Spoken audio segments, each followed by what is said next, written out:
Hello, good people. Welcome back to yet another video here at your favorite channel of your choice, Saint TV. My name, as always, is Uncle Saint. Chanzwadzi chamai venyu chigotwe mbamana mai venyu imi makantarisa ndiri kuzvida kana usazvida ndo zvazviri. Ndiritori hama yemukadzi, ndiri hama yamai. So nhasi ndakagara panapa. Ndandane mazuva ndisina kuita izvo, but ibasa rangu sasekuru sekuziva kwenyu kuti vanhu vanenge vachipesana ndinouya ndombiridza musizindo ndeo yopera. So mukomana wandinaye panapa mukomana akaclaim, ari kuita maclaims ekuti mwana waprofeti Talent Madungwe. Vamadungwe vaya vanoti vakamboenda kudenga vakanodya nyama naMwari vakadi, ivo vaya vanopota vachienda kudenga, Heavenly Army Commander. So tabva tatirega titsvage mukomana timbonzwawo kuti chii chakaitika, akasiwa kupi naVamadungwe zvaari kuti mwana wavo. Mukuru muri sei sei? Tukwa sei? Makadi henyu angu. Ndiri bhozvi kufamba zvanaka. Aiwa ini ndinofara. Anditi? Ndinofara angu. Mawanira mango ndiitawo kuti mango ndono ndichingofara. Muchifara. Chekutanga katibve tapinda neukasika. Alright, sorry, ndoda kuti ndigadzise kuitira kuti mburi yeZimbabwe vanatsokunzwa. Right. Chekutanga. Zita renyu mimi munonzani mukuru? Inini zita rangu ndinonzi Easy. Hanzi ndinonzi Easy kana kuti munonzi ani zita renyu chaicho? Angu inini ndiri munhu akangozvarwawo ndikangotumidzwawo zita, saka ndinonzi Easy. Ndo zita randakatumidzwa. Alright, Easy chete. Tine masenemo atakazongopiwawo kwataingoveriwa ikokoko. Ndakatorereswa birth. Amene anzi kuva kwashere kwandakatoreswa birth handizivi. But ndingoriwo nesenemo yandakangopiwawo. Alright, but iwe uri kufamba kauchiti unonzi Easy Madungwe. Alright. Zvakabvepi izvi? Wakazviziva sei kana chimbonatsotiudza, because pepe maingotaura navanhuzvadzo wakanga unawo, mukabva mangotaurawo, ndikatotiwo majokes, ndikatoona chinhu chakutodi chakutoenda viral. Natsotitsanangurira. Alright angu. Imimi makanditarisa imimi. Makanditarisa zita rinotanga kuuya mumusoro menyu kana kuti mimi mega munofunga kuti ndiri mwana wani ndisati ndapindura nini, makanditarisa ndekungondiona. Vanhu vanofanana plus isusu takatanga kutozoona kufananidza naVamadungwe, kufananidza handiti naVamadungwe, saka iyo yakaita seVamadungwe. But kunogona kuringofanana asi usiri mwana waMadungwe. Okay, inini ndiri munhu akangozvarwawo sezvandataura. Ndakangoudzwawo kuti ndiwo baba. Wakazvarwa ndakazvarwa kuShurugwi. kuShurugwi? Alright. Shurugwi akusiriko kunobva Vamadungwe here? Ndisingazoziviwo hangu.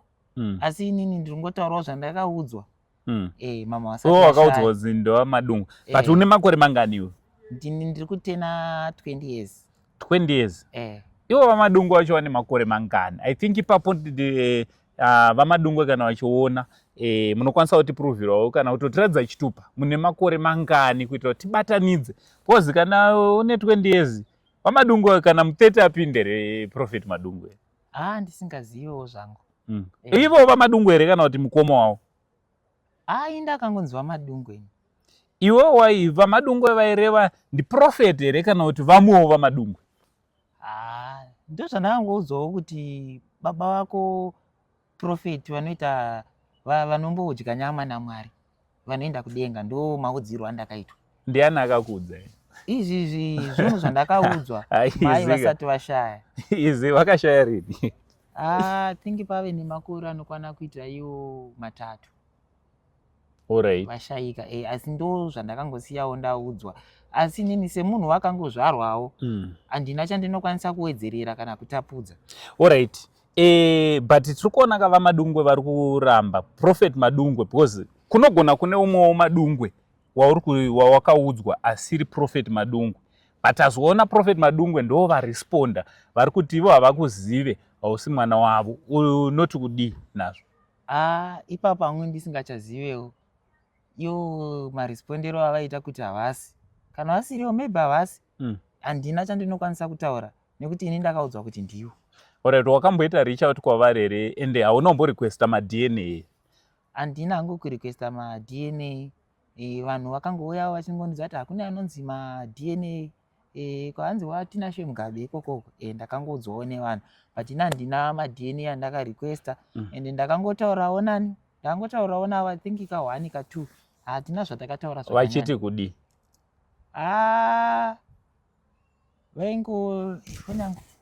Vaingotaurawo kuti handisini baba vako ini.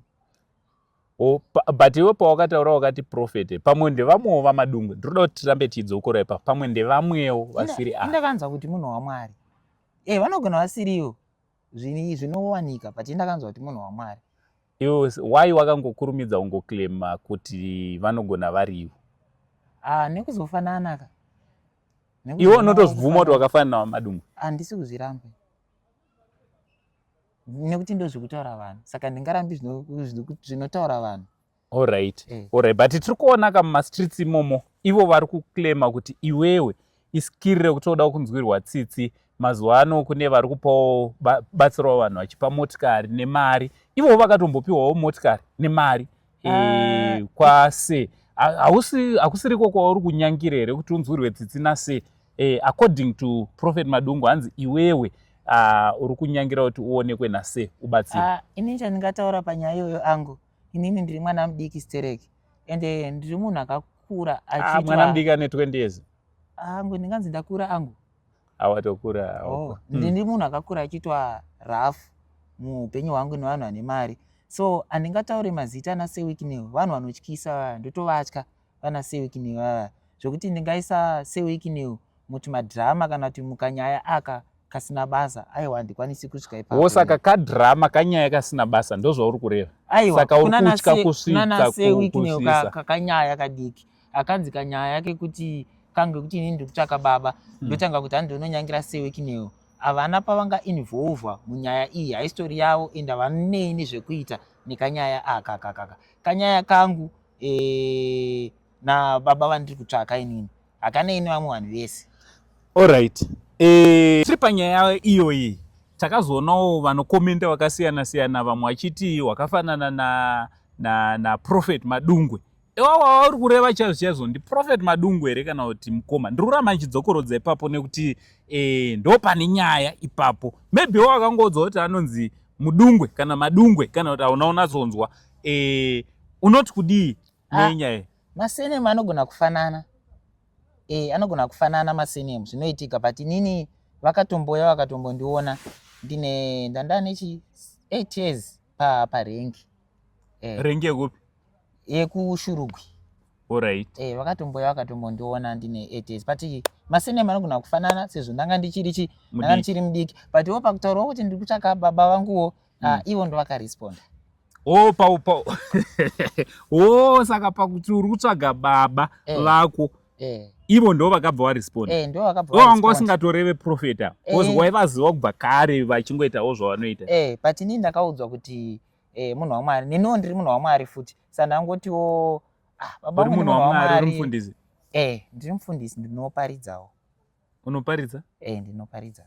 Unoparidza uri kuchechi ipi? Ndinokokewawo kumachechi. Ko kudenga unoendere? Ina ndindi kudenga. Kudenga ndiendi. Kudenga tichaenda zuva richadzoka Jesu. Alright. So mastreets imomo takazoonawo comment Yaya Good Vibes. Handichaziva kuti vanonzi mayani but Yaya Good Vibes vachikomentawo. Wakainzwa here comment yaYaya Good Vibes? Ndakainzwa ende handina kufara nayo. What's your respond ku comment yaYaya? Okay, ndeyekuti vaYaya Good Vibes siyana nemaghetto youths. Hamuna kukokwa kupinda munyaya yedu, hatina kukukokai kupinda munyaya yedu, takazongokuonai mapinda munyaya yedu. Saka tiri kuti siyanaiwo nesu nekuti isusu maghetto youths tikatsamwa tichatangwa kupindawo munyaya dzenyu ende tinenge tinadzo nyaya dzatinenge takaudzwa nezvatinenge tinazvowo zvatinokwanisa kubudisa. Saka ndingoti aiwa, stay out of this. Alright. Saka iwewe chimbonadzonditsanangurira iwewe handiti? Angu. Uri kutorevesa kutoti uri pakutotsvaga baba here kana kuti maskits? Because skiri remaghetto youth awataura tinogona kungoita yese especially kana zvazvekuda kuti timbourira timbotrend. Angu enangu handisanda kupenga. I think ndichiri munhu ari normal zvekusvika palevel rekuti handingasviki palevel rekuti ndikutsvaka baba ini ndichizati varipo. Alright, saka wambotaura na Prophet Madungwe here vanozikanwa Talent Madungwe kana kuti? Ndakataura nawo. He was denying it. No. Iwe hausi mwana wangu. Iwe ukatiwo kudii? Ndina zvandakakwanisa kutaura nekuti kana vati handise ndenge ndisitoriwo ndinongokondinyawo kutsvaka vandiri kutsvaka. Saka iwe uri kuzvigamuchira kuti even though vanhu vari kutaura kuti wakafana according to what you were saying, kuti makafanana na Prophet Madungwe, saka iwe uri kuti vanogonawo zveshuwa vasiriwo? Vanogona vasiriwo. Ko vakati uya tiende kuma-DNA? Ndinoenda. Ndinoenda nekuti ini ndiri munhu ari pakuita pari kutsvaka sezvandakudzai, ndiri munhu akangozvarwawo. Handisi ndine decision kana ndinoziva. Saka handirambi ndinobvuma. Alright. According to Prophet Madungwe ari kuti iwo havaiite misikanzwa, and according to him semunhu waMwari anditi vari kuti iwewe hausitori mwana hauoni here kuti unogona watokanganisa kukereke kwavanopinda, mhuri yavo, mudzimai wavo, pamwe wakatowanana nemudzimai wavo vachiri vechidiki, and then boom, kobuda jaya rine 20 years richiclaima kuti ari kutsvaga baba vekwaMadungwe. Zvinhu zvandinoti kana vasirivo, aiwa ndinenge ndakakanganisa, ndinenge richi apology, but ina nhamboti ndiwo. And handina kutaura ndichiti vanonzi hani zita ravo chairo. Prophet Talent Madungwe. Handambotaura ngiti Prophet Talent Madungwe. Ina ndakudzwa zita rekuti Talent. Ndangodzwa zita rekuti vaMadungwe. Saka handizozivi kuti ndivo kana kuti havasi. Saka iwe uri kuclaima uri kuti vanogona wakatomhanya kuresponda nyaya dzanga dzisiri dzavo futi. Vanenge vakaresponda. Nekuti munyika vanogona vasirivo vega vanonzi vaMadungwe. And vanhu ngatifananidzewo na Prophet Madungwe. Vanhu vari kukufananidza ka? Aiwa, sandifananidze naMadungwe. Munhu anotaura kuti anoenda kuimmemorate angu imimi. Ko vakazova baba, rega ndigare ndakumisa, vakazova ivo, watotanga kutoda kuvashauda kuda. Aiwa, vangamboiti ivo. Nekuti ivo vakatotaura kakuti havasi, saka havasi ivo. Saka hautyi here kutadza uzopinda denga nazvo izvi? Ndo vanenge vari pagedhe. Vasingapindi denga ndivo. Angu imi munhu ane dzakakwana. Aiwa, ivo vanokuenda everyday ka, according to him. Aiwa, munhu ane dzakakwana angu, anganzi anogocha nyama naMwari. Kutori nemaprofeti anatoziva isusu vanoita minana, vana Prophet Magaya, vana Prophet Hubert Enji, vanoita minana chaiyo. Havasati vangotaura kuti nhasi ndaenda kudenga ndagocha nyama naMwari, but vari kuita minana chaiyo munyika. Iye munhu ozongoti hanzi inini ndaenda kudenga naMwari. Alright. Aiwa, iwo apa wakuita sewane bitterness yekuti vakakuti hausi mwana wangu. Aiwa, isi bitterness. Ndikutaura chokwadi angu. Saka zvekuenda kudenga ko vakakuprovira kuti vanoenda kudenga? Vanondiprovira seiko kuti vanoenda kudenga? Vanokuenda nei? Vanogona kumbokutora kawoenda but hauchadzokewo. Ngavaprove. Ndotofarawo ndandosanganawo naMwari. Ngavaprove kakuti vanoenda kudenga, tiende tese. But tidzokera panyaya yako, nyaya yekuclaima. Iwo uri pakutsvaga baba, and baba wako vanonzi vaigara kupi? Maudziro wako. Ndakangodzwa zvekuShurugwi, ndozvandakaudzwa izvozvo. Ndobva ndazongoyo hangu kuHarare, ndikangosangana nevanhu zvakasiyana muvanhu. Vanhu vaiti kudi? Vainditi wakafanana na Prophet Madungwe. Saka iwo wakabva wafunga kuti saka mukufanana sezviri kutaura vanhu uri tori mwana wako? Ndinofunga ndiri mwana wavo. Ndangofunga kuti regai ndiite vhidhiyo kana pane iwe kwaMadungwe baba vangu vachandiita sei, vachanditora toenda kuma-DNA, because baba pawakamboitawo unofungirawo, because murume no one is perfect. Pawakamboitawo unofanira kufungirawo? No one is perfect panyika. Hapana munhu angu izvezvi pakati munhu achiti mwana wenyu angu, munofanira tomboitawo matyira kure, because tiri vakomana tine zvakawandawo zvataita tisati taroora. Alright. Saka pamaclaims awa iwo uri kuti kudi, saka uri kuti vaMadungwe havasiriwo, vanozikanwa nenyika yese havasiriwo baba wako, uri pakukontinya kutsvaga baba wako? Vangamboiti iwa munhu anoenda kudenga. baba vangu havangambonzi ko zvakaipeiko kuenda kudenga? Kuenda kudenga naMwari sei? Alright, i-deformation of character yaMwari kayoyo. Munhu iyeye anotaura kuti anoenda kudenga kuna Mwari. Alright, makatirire munhu weZimbabwe munoita sei naye? Akitaura kuti kuenda kudenga kunoona Mwari. Kutonoona kutonzi atonoona Mwari. Aiwa, paungorirei ipapo. Aiwa, mhuri yeZimbabwe tangoti mutore mukomana ambogara apa. Akuita U10 futi akuti aiwa Madungwe havasiriwo baba vake. Ndofunga ndopamuri kunzwa pekupedzisira apa. Akuti ari kukontinya kutsvaga baba vake, haana kutaura zita kuti ndi Prophet T Madungwe. Asi akangonzwa kuti kwaMadungwe. Saka vese vane maseneme ekuti ana Madungwe, chimbotibatsirai. Vese vane seneme yekwana Madungwe. I believe kuti makawanda. Tibatsirei jaya roone baba. So baba kana vakakutarisa vari kwavari, oda kuti kudi? Nokuda kuti ngavauye vazvibudise pachena, tikwanise kutaurirana. I think ndizvo zvega. Ndikwanise kungoziva chero vakasandipa mari, chero vakasandipa china, ndinabasa nemari yavo. Ini ndiri munhu anozvishandira nemaoko angu aya. Unoshanda kupi? Ndiri Garden Boy. Garden Boy? Kupi? Ndinoshanda kuWestgate. Alright. Unomuitawo zvegardener? Saka ndinotowana mari yangu. Une mukadzi? Handina. Hausi kutsvaga mukadzi? Ndisati ndatsvaga mukadzi. Alright.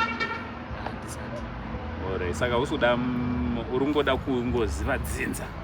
Asi kana muchida ngonipo musikana yokudanana naye ndokwanisa kungokudzaiwo vandinokwanisawo kuda mumwe musi mundisvitsirawo shoko. Ndianani wawa wakuda? Tiri kuita zvamunhingi wakuita, ndiani futi waunoda?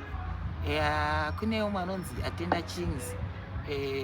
Kune umwe anonzi kumufarira here music yake kana kuti? Aiwa, kutomuda. Neumwe anonzi Namwari. Pakati pavo vari tu ipapo. Mukangondipawo hwani mukandisvitsirawo shoko hamunenge maita basa. Namwari naAtenda? Alright. Ameno, mukomana uyu ambouya aitsvaga baba, akutsvaga futi mudzimai. Saka makandidate aakutaura ndiye ari kuziva. Aiwa, shamwari tokutenda shamwari nenguva yako yawatipe kuti tigare pasi chikurukuru. Aiwa, ndinotenda angu. Maita zvakanaka. Hero jira rarenyu, fuka kana kuwarura.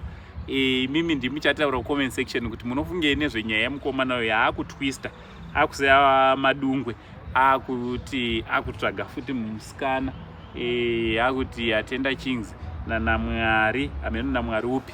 Nekuti ana Namwari vakadi vanogona vakawanda senemu haina kutaura. Vane shop yemutauni. Ndakamuona mutauni pandakaenda nabosi vangu tichinotengerwa pizza. Vane shop kupi? Mutauni kuKarigamombe. Urureva vanotengesa mapizza. Asi mwana wamutarisi here wawakutaura? Ndisingazozive but vanotengesa mapizza. Yowe, indirege ndibve panapa. Nyaya dzaizi dzinozondikurira sasekuru, handidi kuti ndichida kutrai kugadzisa imwe ndovhurwa imwe hombe. Zita rangu ndinonzi Uncle Zaid. The only Zim Uncle. Comment section tiudzei kuti munofungei nezvenyaya yemukomana muri kumuonawo sei. For now chiti, much love and God bless.